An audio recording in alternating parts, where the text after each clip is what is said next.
नमस्कार दोस्तों, self study वाला पे आप सभी का स्वागत है। हम कर रहे हैं प्रीलिम्स का क्रैश कोर्स और उसमें अभी हम पढ़ रहे हैं पॉलिटी। आज हमें पार्ट 5 पढ़ना है ना, लेकिन इससे पहले हम दो चीज़ें समझ रहे हैं। System of government in India है ना, तो उसमें हमने दो बातें समझी कि इंडिया में number 1 federal form of government है, चूंकि थोड़े से यूनिटरी फीचर भी हैं तो इसको क्वासी फेडरल भी बोल सकते हैं ना। ओके, और दूसरा हमने समझना है कि इंडिया में पार्लियामेंट्री फॉर्म ऑफ गवर्नमेंट है, तो इसके क्या फीचर्स होते हैं, प्रीलिम्स में इस पे क्वेश्चन आ जाते हैं। ये हमने कल की क्लास में समझ लिया था कि पावर का डिस्ट्रीब्यूशन है किसमें, सेंटर और स्टेट में। अगर पावर का डिस्ट्रीब्यूशन है और वो कॉन्स्टिट्यूशन ने किया है तो फेडरल गवर्नमेंट होती है ना। तो हमारे यहाँ सेंट्रल स्टेट दोनों जगह गवर्नमेंट है, उनके बीच में पावर का डिस्ट्रीब्यूशन है, लेजिस्लेटिव, एग्जीक्यूटिव, फाइनेंशियल, ये सभी पावर डिस्ट्रीब्यूट की गई है ना। तो फेडरल फॉर्म ऑफ गवर्नमेंट है, यहां से ये कंक्लूजन आता है। बट चूंकि दोनों फीचर है, जहां डिस्ट्रीब्यूशन नहीं होता, सारी पावर सेंटर के पास होती है, वो यूनिटरी फॉर्म ऑफ गवर्नमेंट है। तो भारत में ऐसे भी फीचर हैं जहां सेंटर के पास ज्यादा पावर है ना। तो इस तरह हमने कल एक पहचान बनाई थी कि ऐसे प्रोविजन संविधान के जहां सेंटर को प्रायोरिटी दी गई है स्टेट के ऊपर, वो हमारे कॉन्स्टिट्यूशन के यूनिटरी फीचर है। और जहां स्टेट को पावर दी गई है या स्टेट को जो पावर मिली हुई है उसको सिक्योर रखा गया, बचाया गया कि सेंटर छीन ना ले, तो वो जो फीचर है वो फेडरल फीचर है। इतना हमने कल की क्लास में पढ़ लिया, बहुत सिंपल सी इसकी पहचान है। जब भी आए कि इनमें कौन फेडरल कौन यूनिटरी फीचर है, तो आप बस ये देखो कि सेंट्रल स्टेट किसकी पावर बढ़ रही है। तो आज हमें पार्लियामेंट्री फॉर्म ऑफ गवर्नमेंट पढ़ना है, संसदीय शासन की संसदीय प्रणाली। देखो, संघीय सरकार होगी या एकात्मक सरकार होगी, यानी कि फेडरल या यूनिटरी, वो किस पे डिपेंड करता है, सेंटर और स्टेट के रिलेशन कैसे हैं। बराबरी के रिलेशन है तो संघीय सरकार है, शक्तियां दी गई हैं संघीय है और केंद्र की ज्यादा शक्तियां सरकार। तो सेंटर और स्टेट के रिलेशन पे डिपेंड करता है। अब सेंटर में एग्जीक्यूटिव भी है, प्राइम मिनिस्टर और उनकी काउंसिल, प्रेसिडेंट, अटॉर्नी जनरल, बहुत सारे एग्जीक्यूटिव है। सेंटर में लेजिस्लेचर भी है, सेंटर में जुडिशरी भी है। तो एग्जीक्यूटिव में और लेजिस्लेचर में क्या रिलेशन है ना, इसके आधार पे सेंटर और स्टेट में क्या है, उसके आधार पे तो फेडरल और यूनिटरी डिसाइड होता है। ऐसे स्टेट में भी एग्जीक्यूटिव, लेजिस्लेचर एंड जुडिशरी है, तो इसमें एग्जीक्यूटिव और लेजिस्लेचर के बीच में क्या रिलेशन है उससे डिसाइड होता है कि पार्लियामेंट्री फॉर्म ऑफ गवर्नमेंट है या प्रेसिडेंशियल फॉर्म ऑफ गवर्नमेंट है, संसदीय प्रणाली है या अध्यक्षीय प्रणाली है। भारत में सेंटर में भी और यहाँ स्टेट में भी एग्जीक्यूटिव और लेजिस्लेचर के रिलेशन ऐसे हैं कि संसदीय प्रणाली है ना। अब कैसे रिलेशन होने पे संसदीय बोलते हैं और क्या रिलेशन होने पे इनके बीच में कैसे रिलेशन हो कि प्रेसिडेंशियल बोले, देखो तो आप ऐसे समझो। मानो सेंटर की लिस्ट में थोड़ी देर के लिए मान लिया, लो एग्जैक्टली मान ले रहे हैं 98 सब्जेक्ट है सेंटर में है ना। अगर इन सब्जेक्ट को फर्दर डिवाइड कर दिया जाए कि सेंटर में जो एग्जीक्यूटिव है, president, prime minister, council of minister, उनको दे दें 48 सब्जेक्ट कि आप इन पे लॉ बनाना, उन्हें एग्जीक्यूट करना, और जो वहां का लेजिस्लेचर है, पार्लियामेंट है, उसको बाकी के सब्जेक्ट देने 50 कि इन पे तुम लॉ बनाना। तो हमने क्या कर दिया, इनके बीच में सेपरेशन ऑफ पावर, पावर का फर्दर सेपरेशन कर दिया। वहां जो सेंटर ने स्टेट को पावर दी थी उसको क्या बोलते हैं, डिवोल्यूशन ऑफ पावर। ठीक, वो शक्तियों का विभाजन है ना, और ये सेपरेशन को शक्तियों का पृथक्करण है ना। एक तरीका तो ये हो सकता है। दूसरा तरीका क्या हो सकता है 98 सब्जेक्ट का, लो तो सब पे लेजिस्लेचर ही बनाएगा, पार्लियामेंट 98 के 98 पे, लेकिन ये जो एग्जीक्यूटिव है ये भी इसके मेंबर होंगे। यहां ये इसके मेंबर नहीं होते, दोनों अपने अपने अलग अलग सब्जेक्ट पे लो बनाते हैं। तो यहां पे ये इसके मेंबर हैं, दोनों मिलके बना रहे हैं। तो यहां पे क्या है, कोऑर्डिनेशन एंड कोऑपरेशन। तो अगर कोऑर्डिनेशन एंड कोऑपरेशन है एग्जीक्यूटिव और लेजिस्लेचर के बीच में, कोऑर्डिनेशन एंड कोऑपरेशन, तब उसको बोलते हैं पार्लियामेंट्री फॉर्म ऑफ गवर्नमेंट, यानी कि संसदीय प्रणाली, शासन की संसदीय प्रणाली। और अगर सेपरेशन ऑफ पावर है, ध्यान रखना किसके बीच में, एग्जीक्यूटिव एंड लेजिस्लेचर के बीच में सेपरेशन ऑफ पावर, तब उसको क्या बोलते हैं, प्रेसिडेंशियल फॉर्म ऑफ गवर्नमेंट। इतना समझ में आ गया। ये आपको अमेरिका में, यूएसए में यहां मिलती है ना।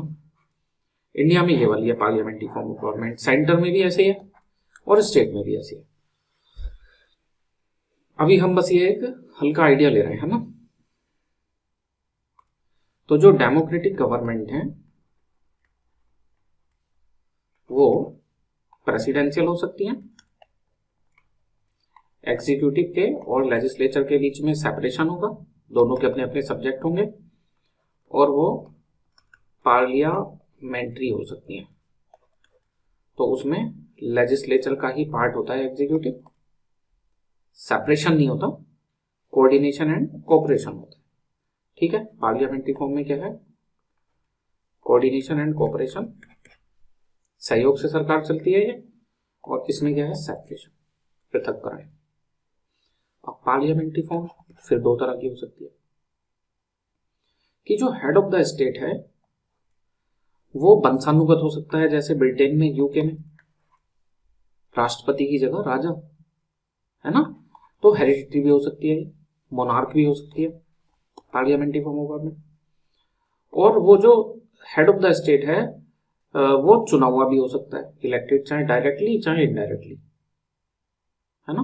तो वो क्या हो जाएगी, रिपब्लिक। तो इंडिया रिपब्लिक भी है, वहां पे पार्लियामेंट्री फॉर्म ऑफ गवर्नमेंट भी है ना। ऐसे मत समझना इंडिया में प्रेसिडेंट है, प्रेसिडेंशियल फॉर्म होगी, है ना, पार्लियामेंट्री फॉर्म ऑफ गवर्नमेंट है। और उधर हमने देखा फेडरल, यूनिटरी और फेडरल में कौन सी है, फेडरल। और चूंकि यूनिटरी फीचर भी है तो क्या बोल सकते हैं, क्वासी फेडरल। ठीक है ना, ओके। तो इतना बेसिक हमें समझ में आ गया कि भाई पार्लियामेंट्री फॉर्म ऑफ गवर्नमेंट कब बोलते हैं। अब आप इसके कुछ फीचर्स देख लो जो पेपर में काम में आ जाते हैं, किन्हें देख के पता लगेगा कि प्रेसिडेंशियल फॉर्म ऑफ गवर्नमेंट है या पार्लियामेंट्री फॉर्म ऑफ गवर्नमेंट है। तो इधर लिखते हैं हम संसदीय प्रणाली, जो अपने यहाँ पे है पार्लियामेंट्री फॉर्म, और इधर लिख रहे हैं अध्यक्षीय प्रणाली, जो अमेरिका में है प्रेसिडेंशियल फॉर्म। आप फीचर्स के मीनिंग समझना, आप यकीन मानो याद करने की तो जरूरत ही नहीं पड़ेगी, आप बस मीनिंग समझ लेना। यहां पे लिखा है कि डुअल एग्जीक्यूटिव होते हैं, डुअल एग्जीक्यूटिव, दोहरी कार्यपालिका होती है, दोहरी कार्यपालिका। और ये वाला जो है यहाँ पे सिंगल एग्जीक्यूटिव है, एकल कार्यपालिका। अब इसका मतलब समझो होता क्या है, जैसे हमारे यहाँ पे चुनाव हुआ, उससे सांसद चुने गए। अब सांसद की कोई शैक्षणिक योग्यता तो है नहीं कि इतना पढ़ा लिखा व्यक्ति ही सांसद बन सकता है, योग्यताओं में पढ़ाई वाली कोई बात नहीं है। तो सांसद पढ़ा लिखा होगा इस बात की गारंटी नहीं है, अनपढ़ व्यक्ति भी सांसद हो सकता है क्योंकि कोई शैक्षणिक योग्यता नहीं है। ठीक, अब इनको, इनमें से ही कुछ लोग जिनका बहुमत आएगा वही मंत्री बनेंगे, वही प्रधानमंत्री बनेंगे। क्योंकि यहाँ पे एग्जीक्यूटिव जो है वो लेजिस्लेचर का पार्ट होते हैं संसदीय प्रणाली में, इनमें से ही चुने जाते हैं, है ना। बस एक ही एक्सेप्शन है अपने यहाँ कि 6 महीने के लिए मंत्री रह सकते हैं बिना पार्लियामेंट का मेंबर हुए, लेकिन 6 महीने के अंदर अंदर कहीं ना कहीं से सदस्य चुना जाना जरूरी है। ठीक है इतना। तो ये मंत्री और प्रधानमंत्री योग्य व्यक्ति होंगे, पढ़े लिखे व्यक्ति होंगे, इन्हें शासन प्रशासन की समझ होगी, दूसरे देशों के साथ किन समझौतों पे हस्ताक्षर करने हैं, किन पे नहीं करने, उनकी समझ होगी। बताना इसके चांस कितने हैं? इसके चांस तो कम है ना, क्योंकि शैक्षणिक योग्यता तो है नहीं। समझ गए ना। अब जिसने 5th क्लास मान लो अगर नहीं पढ़ी और उसको इकोनॉमिक्स के कि किसके साथ एफटीए करना है नहीं करना है, उसको क्या ही समझ आएगा। तो इस केस में इनकी मदद करने के लिए, देखो हाँ सबके लिए नहीं बोल रहे हैं ना, ये पढ़े लिखे होंगे इसकी गारंटी नहीं है, वरना पढ़े लिखे मंत्री भी होते हैं, सांसद भी होते हैं। ठीक, तो इनकी मदद करने के लिए परमानेंट एग्जीक्यूटिव होते हैं, जैसे सचिव आईएएस अधिकारी है ना, ये टेम्पररी एग्जीक्यूटिव में 5 साल बाद हट जाएंगे। तो दोहरी कार्यपालिका होती है संसदीय में, है ना। अब देखो इस वाले में क्या होता है, एकल वाले में कार्यपालिका में जैसे हमारे यहाँ प्रेसिडेंट हैं, प्राइम मिनिस्टर हैं, अदर मिनिस्टर हैं, तो उनके यहाँ पे अदर मिनिस्टर नहीं है, प्रेसिडेंट है और वाइस प्रेसिडेंट है। तो प्रेसिडेंट चुने गए, फिर ये other minister, defence minister, home minister, है ना, ये सब कैसे चुने जाते हैं, फाइनेंस मिनिस्टर, वो जो स्टेट की सर्विस है, जो पढ़े लिखे लोग हैं, जो सचिव हैं, सेक्रेटरी हैं, उन्हीं को बनाया जाता है। तो वहां बोलते भी ऐसे हैं, मिनिस्टर, होम मिनिस्टर नहीं बोलते हैं ना, secretary of home affairs, secretary of foreign affairs, secretary of defence affairs या डिफेंस सेक्रेटरी। तो एक आदमी बस चुना हुआ है, बाकी उसकी मदद करने के लिए जो सारा का सारा स्टाफ है वो परमानेंट एग्जीक्यूटिव से है। तो अब सोच के बताना, क्या उनको अलग से एग्जीक्यूटिव की जरूरत है? नहीं है ना। तो यहां से अगर हमें ये फीचर पता है तो हमें फिर इसको याद करने की जरूरत नहीं है। अब हमें पता चल गया कि भाई संसदीय प्रणाली में तो ड्यूल एग्जीक्यूटिव की जरूरत पड़ेगी, एक टेम्पररी, एक परमानेंट। परमानेंट जो है वो पढ़ा लिखा आदमी होना चाहिए जो सारी बातें समझे, और सिंगल में जरूरत ही नहीं है क्योंकि वो पहले से एग्जीक्यूटिव में से चुना जा रहा है। अंडरस्टैंड? ओके। अब दूसरा नंबर आता है, फिर दूसरी पहचान क्या है, यहां पे लेजिस्लेचर में जैसे मान लो लोकसभा के चुनाव हुए 543 सीट के लिए ना, तो उसमें जिसको बहुमत मिलेगा वो 272 या जो भी नंबर बनेगा ना 272, इससे ज्यादा सीटें जिसकी आएंगी, जिसको बहुमत मिलेगा उसकी ही सरकार बनेगी, उसी के लोग प्राइम मिनिस्टर, अदर मिनिस्टर बनेंगे, एग्जीक्यूटिव बनेंगे। तो बहुमत प्राप्त दल का शासन होता है, बहुमत प्राप्त दल का शासन, मेजोरिटी रूल होता है। इसमें क्या है, जो लेजिस्लेचर है उसके चुनाव अलग हो रहे हैं, है ना। मान लो उसमें रिपब्लिकन जो है वो जीत गए, पार्टी हो गई रिपब्लिक पार्टी, वो जीत गई, और प्रेसिडेंट के चुनाव अलग हो रहे हैं, तो उसमें मान लो डेमोक्रेटिक पार्टी का कैंडिडेट जीत गया, तो ये एग्जीक्यूटिव हो गया, ये लेजिस्लेचर हो गया। लेजिस्लेचर अलग हो सकता है, एग्जीक्यूटिव अलग हो सकता है। एग्जीक्यूटिव बनने के लिए लेजिस्लेचर में मेजोरिटी होना जरूरी नहीं है। हमारे यहाँ हो सकता है ऐसा, क्या प्रधानमंत्री के चुनाव अलग से होते हैं, एक व्यक्ति सांसद चुना जाता है, अगर उसके दल के लोग ज्यादा हैं तो वही प्रधानमंत्री हो जाता है ना। तो यहाँ पे बहुमत प्राप्त दल का शासन जरूरी नहीं है, यहाँ बहुमत प्राप्त दल का शासन होता है। बहुमत नहीं होता तो फिर गठबंधन की सरकार बनाते हैं ना। आ गया इतना समझ में? मीनिंग समझने पे ध्यान देना, मीनिंग समझ में आ गया तो बाकी चीजें आपको खुद समझ में आ जाएंगी। तो संसदीय प्रणाली जो है उसमें बहुमत प्राप्त दल का शासन होता है। नंबर 3, देखना इस केस में हमने एक व्यक्ति को प्रेसिडेंट चुना, उसका कार्यकाल डाल दिया मान लो 4 साल, यूएसए की बात कर रहे हैं ना। तो 4 साल बाद उसका कार्यकाल पूरा हो जाएगा, एग्जीक्यूटिव जो है उसका कार्यकाल पूरा हो गया, फिर नया एग्जीक्यूटिव चुना जाएगा प्रेसिडेंट, और वो अपने नए फिर परमानेंट एग्जीक्यूटिव में से डिफेंस सेक्रेटरी, फॉरेन सेक्रेटरी, ये सब चुनेगा, है ना। पुराना वाला स्टाफ हट जाएगा और नए एग्जीक्यूटिव आ जाएंगे। तो यहाँ पे एग्जीक्यूटिव चेंज करना आसान है, उसका कार्यकाल पूरा हो गया, अब नया चुना जाएगा और वो फिर अपने नए मंत्री चुन लेगा सब। हमारे वाले में देखना, ये लोकसभा, ये राज्यसभा। लोकसभा में जिसका बहुमत था वो एग्जीक्यूटिव थे, है ना। एग्जीक्यूटिव में prime minister and council of minister.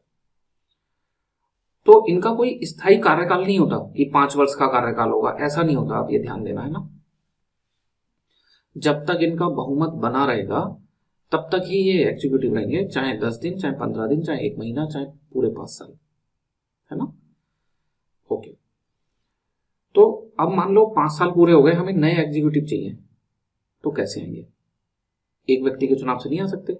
ये जो लोकसभा है इसको विघटित करना पड़ेगा, है ना। फ्रेश इलेक्शन कराने पड़ेंगे फिर 543 लोगों के, और उसमें फिर जिसको मेजोरिटी मिलेगी फिर वो एग्जीक्यूटिव बनेंगे। तो यहां पे नई सरकार बनाने के लिए लोकसभा का डिसोल्यूशन करना जरूरी है, लोकसभा का विघटन करना जरूरी है नई सरकार बनाने के लिए संसदीय शासन प्रणाली में, है ना। तो पहले तो हमें ये पता चला कि हाँ, यहाँ की जो हमारी सरकार है, जो एग्जीक्यूटिव है, वो लोकसभा के लिए उत्तरदायी होते हैं सामूहिक रूप से। कलेक्टिव रेस्पॉन्सिबिलिटी होती है, जब तक यहाँ बहुमत रहेगा तब तक ही वो एग्जीक्यूटिव रह सकते हैं। अगर नो कॉन्फिडेंस मोशन लाया गया, उससे बहुमत चेक करा गया और बहुमत नहीं निकला, तो इन सबको इस्तीफा देना पड़ेगा, ठीक है। यहां पे ऐसा नहीं होता कि एग्जीक्यूटिव जो है वो वहां के जो लोअर हाउस है उसके लिए कलेक्टिवली रेस्पॉन्सिबल होंगे। वहां का लेजिस्लेचर उनको नहीं हटा सकता, बस एक ही केस है जब हटा सकता है प्रेसिडेंट को, वो है इम्पीचमेंट, संविधान का उल्लंघन करने पे इम्पीचमेंट। लेकिन हमारा लेजिस्लेचर इनको जब चाहे तब हटा सकता है, कोई ग्राउंड नहीं है, बस बहुमत चेक करेंगे, लोगों ने उनके पक्ष में वोट नहीं दिया तो हट जाएंगे। प्रधानमंत्री और काउंसिल ऑफ मिनिस्टर को हटाया जा सकता है, सामूहिक रूप से उत्तरदायी होते हैं ना, ठीक। यहां पे लोअर हाउस का डिसोल्यूशन होता है और यहाँ पे लोअर हाउस का डिसोल्यूशन जो है वो जरूरी नहीं है, अलग अलग देशों में अलग अलग व्यवस्था हो सकती है। अब बताना सोच के जरा, यहाँ पे लिखा है डबल सॉरी डबल मेंबरशिप होती है, दोहरी सदस्यता। यहाँ पे नहीं होती दोहरी सदस्यता, है ना। इसका मतलब एक व्यक्ति संसदीय प्रणाली में पहले लेजिस्लेचर का मेंबर बनता है, एमपी चुना जाता है, 543 में से कोई, है ना। ये हो गई इसकी एक सदस्यता। एक इसकी सदस्यता है membership of legislature, membership of parliament, है ना, तभी उसको एमपी बोल रहे हैं, मेंबर ऑफ पार्लियामेंट। फिर अगर इसका बहुमत है तो इसी में इन 543 में से ही कुछ लोगों को बनाया जाएगा मिनिस्टर, और जैसे ही वो मिनिस्टर बना तो किसका मेंबर बन गया? मेंबर ऑफ एग्जीक्यूटिव, कार्यपालिका का सदस्य। तो जो व्यक्ति मंत्री होते हैं वो कार्यपालिका का भी सदस्य होते हैं और विधायिका का भी सदस्य होते हैं, डबल मेंबरशिप होती है। इसका एक ही एक्सेप्शन है कि 6 महीने तक बिना विधायिका का सदस्य हुए भी इसमें रह सकते हैं, बट वो एक्सेप्शन है ना। इसमें दोहरी कार्यपालिका नहीं होती, क्लियर।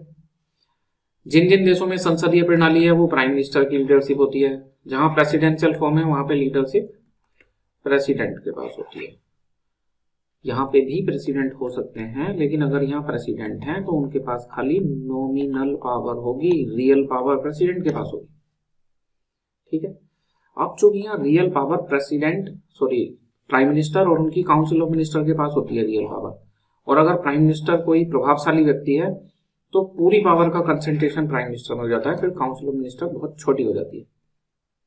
यहाँ मिनिस्टर तो होंगे, होम अफेयर्स के मिनिस्टर, डिफेंस के मिनिस्टर, फॉरेन मिनिस्टर एंड है ना, इकोनॉमिक अफेयर्स के मिनिस्टर सब होंगे, लेकिन उन सबके डिसीजन यही ले रहे होंगे प्राइम मिनिस्टर, अगर पावरफुल होंगे तो, है ना।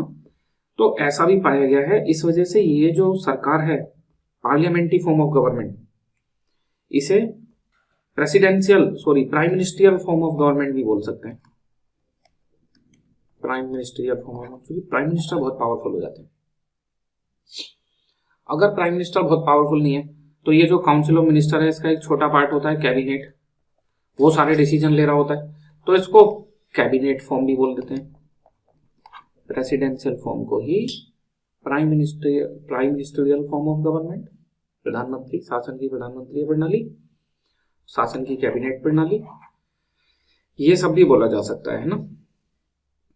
ये जो संसदीय प्रणाली है वो ब्रिटेन में शुरू हुई और वहां की जो संसद है वो है वेस्टमिंस्टर में, और वहां से बाकी देशों ने फिर उसको अपनाया।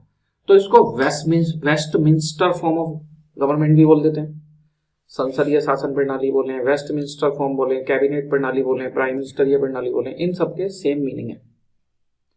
जब भी आ जाए तो आप इसको पार्लियामेंट्री फॉर्म ऑफ गवर्नमेंट ये सोच के करना है ना।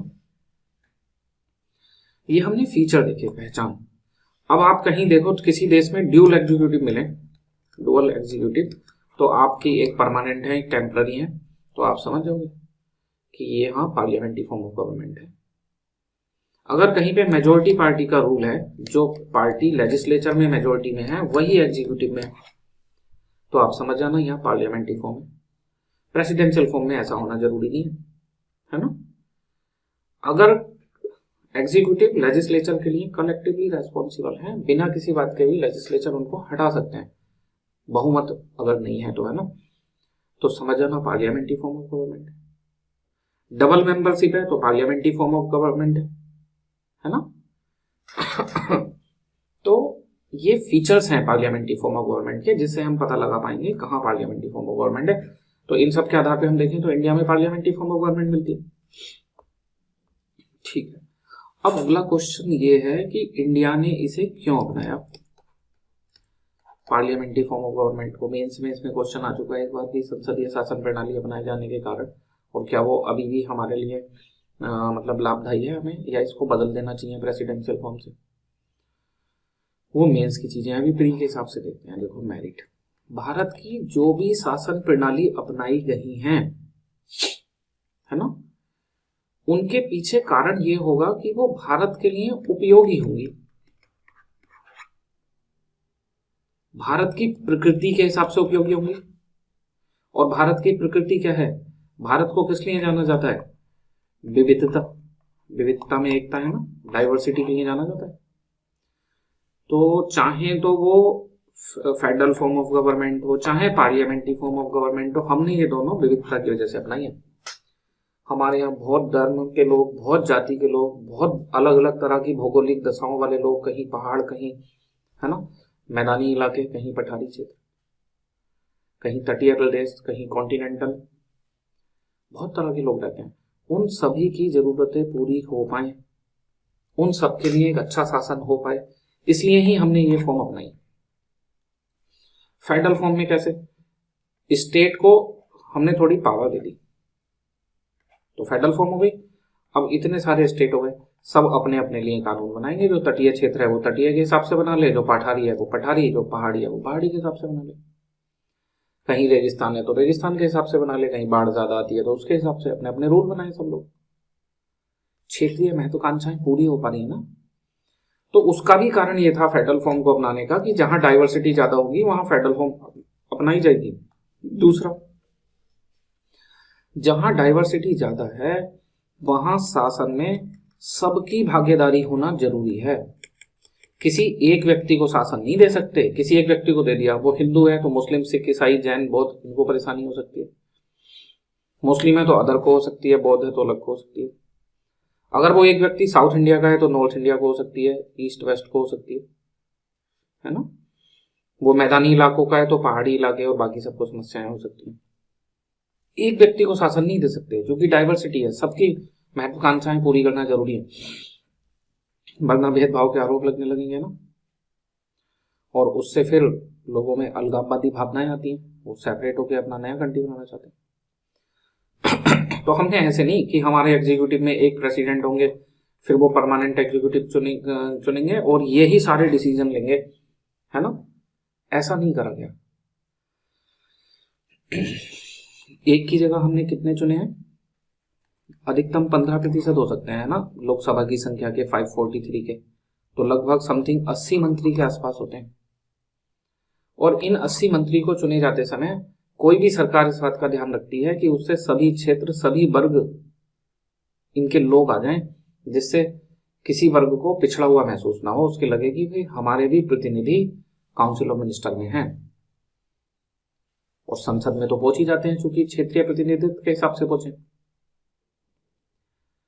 तो संसदीय शासन प्रणाली अपनाए जाने का पहला कारण यह हो गया जो हमने आपको बताया कि भाई क्षेत्रीय विविधता भारत में सबसे ज्यादा, यही कारण है।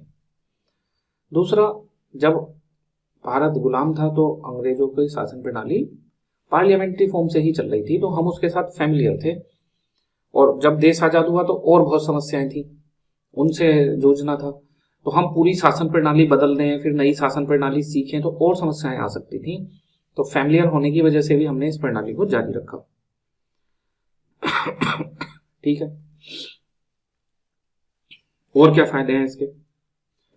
देखो एक बात बताएं आपको, जो प्रेसिडेंशियल फॉर्म होती है, अध्यक्ष प्रणाली, और जो पार्लियामेंट्री फॉर्म होती है, इसकी अच्छाई ये है कि इसमें स्थायी सरकार होती है। 4 साल के लिए राष्ट्रपति चुन लिए गए तो 4 साल तक रहेंगे, कोई हटा नहीं सकता, बस इम्पीचमेंट से हट सकते हैं, उसका भी आधार होता है संविधान का उल्लंघन। आप मत करो संविधान का उल्लंघन तो आपको कोई हटा नहीं सकता। लेजिस्लेचर के लिए कलेक्टिवली रेस्पॉन्सिबल नहीं है कि वहां प्रस्ताव पास होगा और आप हट जाओगे। स्थायी सरकार मिलती है, एक बार चुनाव हुआ, अब स्थायी सरकार है, अब सब लोग अपना विकास का काम करो, है ना। हमारे यहाँ क्या है, लेजिस्लेचर के चुनाव हुए, मान लो किसी को बहुमत नहीं है, 3-4 दल ने मिलकर आपस में बहुमत करके सरकार बना दी, एग्जीक्यूटिव बन गए। अब इसमें से ये वाला दल मान लो जब भी समर्थन वापस ले लेगा, सरकार गिर जाएगी। हो सकता है 1 महीना, 2 महीना, 1 साल, 2 साल, 3 साल, सरकार गिर जाएगी। तो यहाँ पे हमारे यहाँ पे सरकार जो हमारी कार्यपालिका है वो स्थायी नहीं होती, ये इसका बुराई है, डिमेरिट है, अस्थायी होती है या स्थायी होती है। लेकिन फायदे भी तो होंगे, है ना। ये जो हमारी वाली सरकार है, भले से ये अनस्टेबल सरकार है, लेकिन ये सरकार रेस्पॉन्सिबल है, उत्तरदायी सरकार है। ठीक, क्योंकि वो जो प्रतिनिधि चुने गए हैं लोकसभा में 543, वो अलग अलग क्षेत्र और वर्गों से आते हैं। उसमें पहाड़ी इलाके, मैदानी इलाके, पर्वतीय इलाके, हिंदू, मुस्लिम, बौद्ध, सिख, जैन, उत्तर भारत, दक्षिण भारत, पूरब, पश्चिम, सबके प्रतिनिधि शामिल हैं, और सरकार इनके प्रति उत्तरदायी है। ये सरकार को हटा सकते हैं। तो हमने स्टेबल गवर्नमेंट और रेस्पॉन्सिबल गवर्नमेंट में कौन सी सरकार चुनी है? रेस्पॉन्सिबल गवर्नमेंट, क्योंकि पार्लियामेंट्री फॉर्म रेस्पॉन्सिबल गवर्नमेंट होती है। और ऐसा क्यों चुना है? क्योंकि हमारे यहाँ डाइवर्सिटी ज्यादा है। अगर भारत में डाइवर्सिटी ज्यादा नहीं होती तो भारत के लिए भी प्रेसिडेंशियल फॉर्म ऑफ गवर्नमेंट अच्छी होती है, क्योंकि वो स्टेबल गवर्नमेंट होती है। वहां पे जो एग्जीक्यूटिव है वो देश चलाएंगे। अब हमारे एग्जीक्यूटिव पे हमेशा ये भी तलवार लटकी हुई है कि तुम्हारा मंत्री बच जा सकता है, तो वो उसे बचाने की तिगड़म में भी लगे रहेंगे। हो सकता है शासन पे कम ध्यान दें, सरकार बचाने पे ज्यादा ध्यान दें, ऐसा भी हो सकता है ना। डिपेंड करेगा सरकार पे कितना संकट है। सोचो, एक नौकरी आपकी ऐसी है जो कभी भी जा सकती है, आज कल परसों, कभी भी, आपको नहीं पता। तो आप उस नौकरी को मन लगा के करोगे या उसको बचाने में लगे रहोगे कि कुछ ऐसा हो जाए कि नौकरी ना जाए, है ना। तो आप अच्छे से काम नहीं कर पाओगे फिर। बट चूंकि हमारे यहाँ डाइवर्सिटी है, अगर हम सिंगल व्यक्ति की सरकार लेंगे तो वो भी काम नहीं कर पाएगी। डाइवर्सिटी को यूनिटी में बदलना आसान काम नहीं है। ठीक, तो हमने क्यों सरकार अपनाई है ये भी हमें समझ में आ गया। पहला फायदा इसका क्या हो गया? रेस्पॉन्सिबल गवर्नमेंट, इसलिए हमने इसको अपनाया है। रेस्पॉन्सिबल गवर्नमेंट, और ये हमारी डाइवर्सिटी के हिसाब से फिट बैठती है। दूसरा फायदा, स्टेबिलिटी वाला इसमें नुकसान है ना। दूसरा फायदा क्या है? जैसे वहां पे ऐसे हो सकता है प्रेसिडेंशियल फॉर्म में लेजिस्लेचर किसी और पार्टी का, एग्जीक्यूटिव किसी और पार्टी का, तो इनमें दोनों में तनाव हो सकता है। हमारे यहाँ जिस पार्टी का लेजिस्लेचर में बहुमत होगा उसी का एग्जीक्यूटिव में बहुमत होगा, तो एग्जीक्यूटिव जो भी प्रस्ताव चाहेगा वो लेजिस्लेचर से आसानी से पास होते रहेंगे।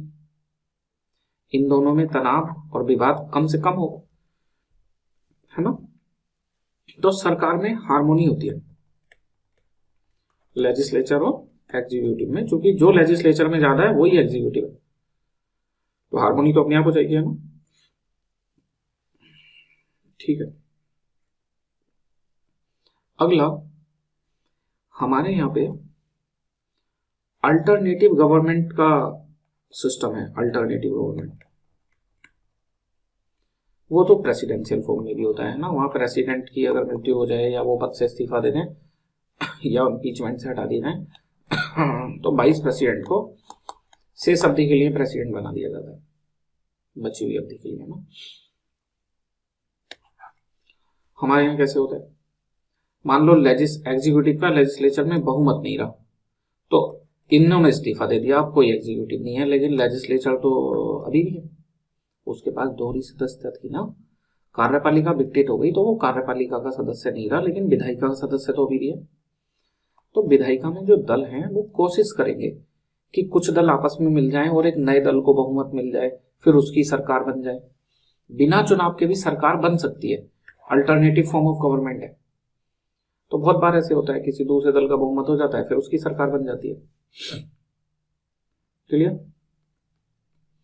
और रेस्पॉन्सिबल गवर्नमेंट है, इसी से ये सब तो आ गया है ना, वाइडर रिप्रेजेंटेशन,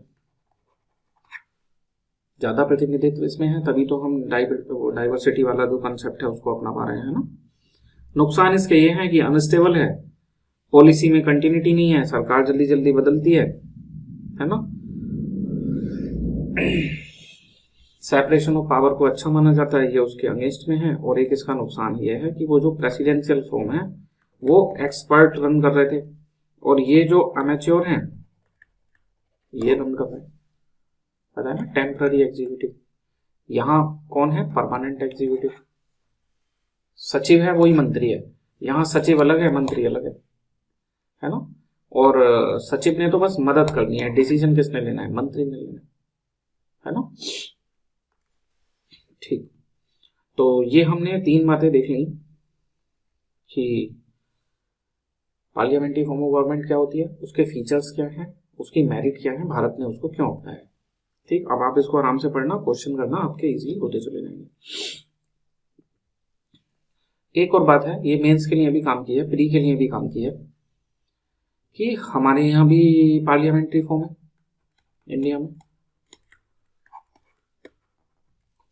और जो ब्रिटेन है वहां पे भी पार्लियामेंट्री फॉर्म है।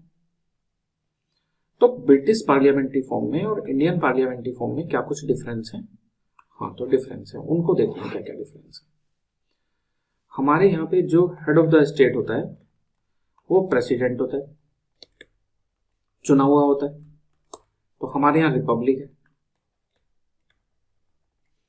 इनके यहाँ पे किंग होता है, हेरिडिटरी होता है, वंशानुगत। तो इनके यहाँ पे मोनार्की है ना, राजतंत्र है इनके यहाँ। हमारे यहाँ पे गणतंत्र है, इनके यहाँ राजतंत्र है। एक अंतर आ गया दोनों में पार्लियामेंट्री फॉर्म गवर्नमेंट है, बढ़िया अंतर है। दूसरा, हमारे यहाँ पे संविधान सुप्रीम है, इसका मतलब लेजिस्लेचर कोई ऐसा कानून नहीं बना सकती जो संविधान का उल्लंघन कर रहा हो, जुडिशियल रिव्यू होगा वरना, और न्यायपालिका उस कानून को खत्म कर देगी। इनके यहाँ पे संसद सुप्रीम है, पार्लियामेंट के जो लोग होंगे उनका जुडिशियल रिव्यू नहीं होगा। तो इनकी पार्लियामेंट के बारे में कहा जाता है कि ब्रिटेन की पार्लियामेंट पुरुष को महिला और महिला को पुरुष बनाने के अलावा सभी काम कर सकती है। ये दिखा रहा है कि वो बहुत पावरफुल है, वो जो चाहे वो करे, उसका कोई जुडिशियल रिव्यू नहीं है। लेकिन हमारे यहाँ की पार्लियामेंट जो है वो सुप्रीम नहीं है, उस पर लिमिटेशंस हैं, है ना। कंप्लीटली सोवरेन पार्लियामेंट नहीं है हमारी, उसके ऊपर कुछ कुछ लिमिटेशंस हैं। ये दूसरा अंतर आ गया। तीसरा जो अंतर है, हमारे यहाँ प्राइम मिनिस्टर लोकसभा से भी हो सकते हैं, सॉरी, राज्यसभा से भी हो सकते हैं ना, अपर हाउस लोअर हाउस दोनों से हो सकते हैं। लेकिन ब्रिटेन में प्राइम मिनिस्टर, ब्रिटेन में बोलते हैं हाउस ऑफ लॉर्ड्स, और इसको बोलेंगे मे बी लोअर हाउस को चेक कर लेना जो भी होगा ना, लोअर हाउस, नोट्स में लिखा होगा। तो ब्रिटेन में प्राइम मिनिस्टर हमेशा लोअर हाउस से ही होता है, हमारे यहाँ अपर हाउस से भी हो सकता है। ये तीसरा अंतर हो गया। डन। हमारे यहाँ पे अगला अंतर है इसमें कि हमारे यहाँ पे प्राइम मिनिस्टर और मिनिस्टर 6 महीने के लिए बिना लोकसभा का या राज्यसभा का मेंबर हुए भी हो सकते हैं। उनके यहाँ ऐसा नहीं हो सकता, मेंबर हो तभी मिनिस्टर या प्राइम मिनिस्टर बनोगे, अदरवाइज नहीं बनोगे, है ना। 4 अंतर हो गए दोनों में। 5वां अंतर क्या है फिर? इनके यहाँ पे ब्रिटेन में शैडो कैबिनेट होती है। मतलब जैसे यहाँ prime minister, health minister, law minister है, वैसे ही जो पार्टी हारी है, जो अपोजिशन की पार्टी है, उसमें भी होंगे। शैडो कैबिनेट होगी। ये क्या करेगी? इसको जवाबदेह ठहराएगी और साथ के साथ में ये इस वर्किंग को सीख रही होगी। तो जब तक उनके मंत्री बनने की बारी आएगी वो सीख चुके होंगे। हमारे यहाँ शैडो कैबिनेट तो नहीं होती, लेकिन लीडर ऑफ अपोजिशन होता है। लीडर ऑफ अपोजिशन बस एक व्यक्ति होता है, ऐसे समझ लो, इधर प्राइम मिनिस्टर और इधर एक व्यक्ति, और उसको शैडो प्राइम मिनिस्टर ना बोल के लीडर ऑफ अपोजिशन बोल रहे हैं, है ना। इसे कुछ पावर मिली होती है जिनको यूज करके ये अन्य सांसदों से ज्यादा पावर इसके पास है, कैबिनेट मंत्री का दर्जा इसको है। तो पढ़ेंगे हम आगे संसद पढ़ते समय। पावरफुल पोस्ट है, तो वो सीख रहा होता है, सरकार को जवाबदेह ठहरा रहा होता है। ये 5th अंतर है। 6ठा अंतर इसमें यह है कि ब्रिटेन में मिनिस्टर जो भी होते हैं उनकी लीगल रेस्पॉन्सिबिलिटी होती है। हमारे यहाँ लीगल रेस्पॉन्सिबिलिटी नहीं होती, कलेक्टिव और इंडिविजुअल 3 तरह की रेस्पॉन्सिबिलिटी होती है। आगे पढ़ेंगे हम इसको। इंडिविजुअल रेस्पॉन्सिबिलिटी वो हमारे मंत्री की है, इनकी भी है। फिर कलेक्टिव रेस्पॉन्सिबिलिटी वो भी है। इनके यहाँ लीगल रेस्पॉन्सिबिलिटी है और वो हमारे यहाँ पे नहीं है। ठीक, तो ये हमने समझा। और लास्ट अंतर है इसमें, यहाँ पे स्पीकर कोई बना है लोकसभा का, है ना, तो स्पीकर बनने के बाद वो अपनी पार्टी मेंबरशिप छोड़ देता है, जिससे भेदभाव ना हो। लोकसभा का स्पीकर तो सबको बोलने का टाइम देता है, वरना वो अपनी पार्टी के लोगों को ज्यादा देगा। पार्टी मेंबरशिप छोड़ देता है, तो यहाँ बोलते हैं once a speaker always a speaker. Mains में क्वेश्चन आ चुका है ये यूपीएससी में, once a speaker always a speaker theory है। हमारे यहाँ ऐसा नहीं होता। स्पीकर बनने के बाद भी वो चाहे तो अपनी जो लोकसभा की मेंबरशिप है वो चाहे तो ना छोड़े, है ना, और चाहे तो वो अपनी मेंबरशिप छोड़ भी सकते हैं। तो हमारे यहाँ जो भी लोकसभा के स्पीकर होते हैं उन पे ज्यादातर समय विपक्ष वाले लोग आरोप लगाते रहते हैं कि भेदभाव कर रहे हैं, हमें टाइम नहीं दे रहे, हमारा माइक बंद कर देते हैं, है ना, क्योंकि उसमें वो पार्टी लाइन जो है वो मिक्स है। तो आज हम इस क्लास में इतना ही करते हैं। अपनी नेक्स्ट क्लास में हम पार्ट 5 अपना स्टार्ट करेंगे। फेडरल फॉर्म और पार्लियामेंट्री फॉर्म हमने पढ़ ली, आप इसके क्वेश्चन कर लेना, कोई भी डाउट हो तो पूछ लेना। आज इस क्लास में इतना ही। जय हिंद, जय भारत।